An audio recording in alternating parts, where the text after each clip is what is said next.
Pan India super star Prabhas, director Nag Ashwin కాంబినేషన్లో వచ్చిన mythological science fiction movie కల్కి 2898 AD గతేడాది విడుదలైన ఈ సినిమా ఎలాంటి సంచలనాలు సృష్టించిందో మనం చూసాం.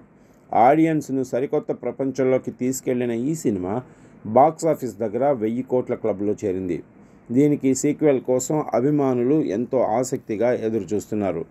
ఈ నేపథ్యంలో నాగ్ అశ్విన్ తాజాగా కల్కి పార్ట్ 2పై కీలక వ్యాఖ్యలు చేశారు. నాగ్ అశ్విన్ లేటెస్ట్గా ఓ కార్యక్రమంలో పాల్గొన్నారు. ఈ సందర్భంగా కల్కి 2 సినిమా ఎప్పుడు ఉంటుందని అడగ్గా గ్రహాలు అనుకూలించాలని ఫన్నీ సమాధానమిచ్చారు. కల్కి మూవీని 3-4 గ్రహాలు ఒకే వరుసలో ఉన్నప్పుడు రిలీజ్ చేశాను. కల్కి పార్ట్ 2ని 7-8 గ్రహాలు ఒకే వరుసలోకి వచ్చినప్పుడు విడుదల చేస్తాను, వెయిట్ చేయండి అని నాగ్ అశ్విన్ సరదాగా అన్నారు. ఇటీవల ఎవడే సుబ్రహ్మణ్యం రిలీజ్ ప్రెస్ మీట్లో కల్కిపై నాగి ఇంట్రెస్టింగ్ కామెంట్స్ చేసిన సంగతి తెలిసిందే.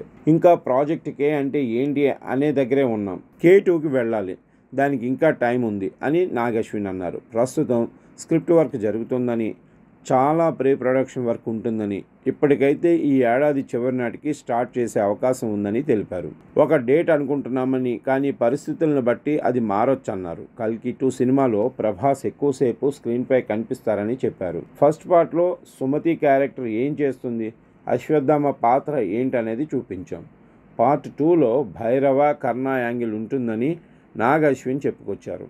ఇదిలా ఉంటే నాగ్ అశ్విన్ బర్త్డే సందర్భంగా ప్రభాస్ ఇన్స్టాగ్రామ్ వేదికగా శుభాకాంక్షలు తెలియజేశారు. నాగ్ అశ్విన్ ఒక అద్భుతమైన వ్యక్తి. అతని విజన్, కమిట్మెంట్ నన్ను ఎంతగానో ఇన్స్పైర్ చేసింది. కల్కి 2 మ్యాజిక్ చూడడానికి వేచి ఉండలేకపోతున్నాను, చాలా ఉత్సాహంగా ఉన్నాను అని ప్రభాస్ తన స్టోరీలో రాసుకొచ్చారు. ఈ పోస్ట్ సోషల్ మీడియాలో వైరల్ అవుతుంది. కల్కి 2898 AD సినిమాలో భైరవ, కర్ణ వంటి 2 పాత్రల్లో ప్రభాస్ కనిపించనున్నారు.